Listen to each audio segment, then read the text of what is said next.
ఆరిఫ్ గారు. ఎక్కడికి వచ్చారు? కాదు ఆరిఫ్ గారు, నేనేమో యాదగిరిగుట్ట గుడికి వచ్చాను ఆరిఫ్ గారు. ఇది నాది కాదు, అదే నువ్వు ఇలా కరెక్షన్ నువ్వు చాలా బాగా చేస్తున్నావు ఈ మధ్య. ఇది ఎవరిది చెప్పు?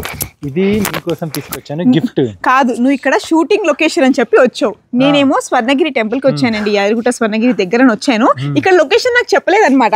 సడన్ గా వాళ్ళ అసిస్టెంట్ కి ఫోన్ చేస్తే తను నాకు అడ్రస్ పంపించాడు. సో నేను ఇక్కడికి వచ్చేసరికి తన జోబ్ లో డిఓపి అయితే నీ దగ్గర లెన్స్ ఉండాలి, అవి ఉండాలి, నీ దగ్గర లిప్స్టిక్ ఇంకేదో ఉంది. హీరోయిన్ కి కరెక్షన్ చెప్తున్నా. ఇదేంటి? అవును, నువ్వు కెమెరామెన్ టచ్అప్ బాయ్ చేస్తున్నాను. యాక్చువల్లీ డిఓపికు ఎలా టచ్అప్ కావాలి అది ఎక్స్ప్లెయిన్ చేయాలి కదా. డిఓపికి టచ్అప్ ఎలా కావాలి?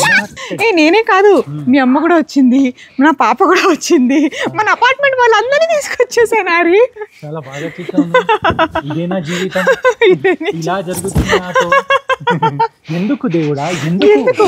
సో ఏంటి ఈ రిసార్ట్ ఎక్కడ? ఈ రిసార్ట్ ఉంది యాదగిరిగుట్ట దగ్గర. యాదగిరిగుట్ట దగ్గర, అలాగే మనకి గట్కేసర్ లో ఉంది. గట్కేసర్ లో Kondapur, not Hitec City, Kondapur ఇక్కడ విలేజ్ లో ఉందన్నమాట. ఎందుకు ఇవన్నీ తెలుసా? వచ్చేటప్పుడు GPRS లో చదువుకుంటూ వచ్చాను. దర్శనానికి టికెట్ కి డబ్బులు కట్టి మరి ఇక్కడికి వచ్చాను నీ దర్శనం చేసుకోవడానికి. ఇంత టెన్షన్ పెడతావేంటి నాకు? నెక్స్ట్ టైం నుంచి నేను చాలా బాగా కేర్ఫుల్ ఉంటాయి. ఇలాంటిది పని నేను ఎప్పుడు చేయను. నువ్వు చెయ్యొద్దు, నువ్వు చాలా మంచోడివి, అలా ఉండాలి. ఇలా దొరికిపోయావు అనుకో అక్కడ నిన్ను ఆవిడ వచ్చేస్తుంది. అది కూడా పోయి ఫామ్ హౌస్ లో ఉన్నావు. సో అలాగే మీరు అందరు కూడా ఉండుంటే వైబ్స్ ఇలాగే ఉంటే కమెంట్ చేయండి. మనం అందరం ఒకటే party. Next time GPRS everything of చేసి రండి.